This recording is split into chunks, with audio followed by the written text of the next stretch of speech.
Proclamation number 7822, February 10, 1961. Prerequisite for the outpouring of the Spirit. The outpouring of the Spirit requires certain conditions to be fulfilled, because my Spirit can only pour into an open receptacle which has been prepared such that my Spirit will be able to flow into it.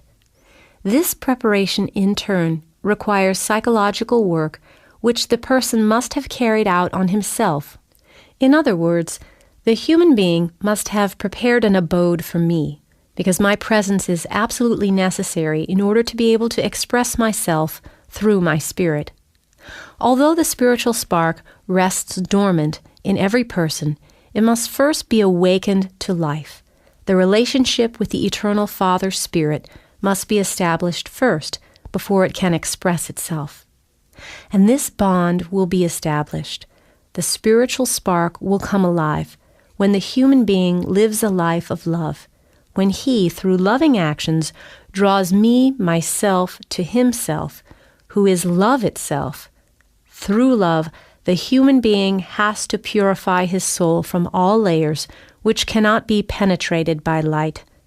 Then he prepares himself, he shapes himself into a receiving vessel for the divine Spirit. He fulfills the conditions which result in an outpouring of the Spirit. And he must believe that my Spirit flows into him, that the Father wants and is able to speak to his child. And again, he will only believe this if he shapes himself into love.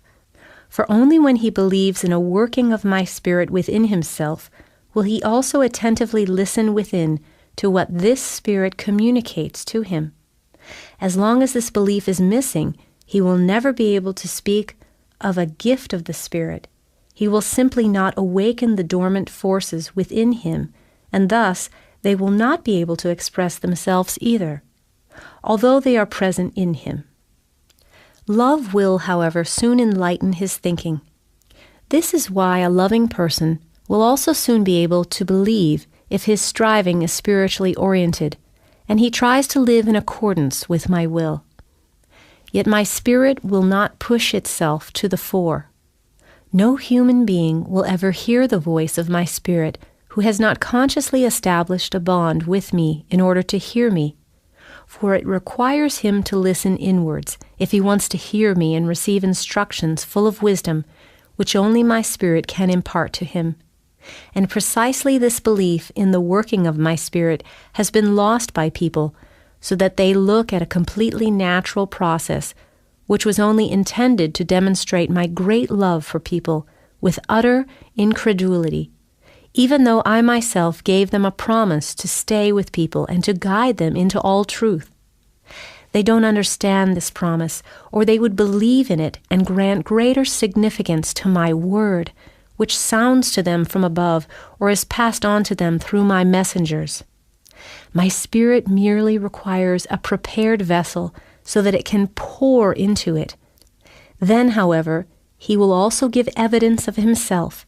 It will speak to you like a father speaks to his children, and he will enlighten you whenever you desire to be taught by him. But he cannot express himself where love and faith are missing.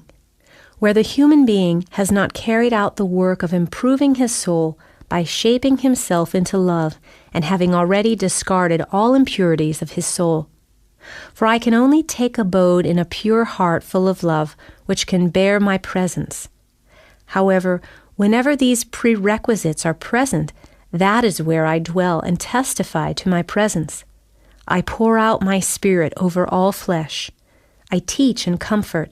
I guide people into truth. I remain with them until the end of the world.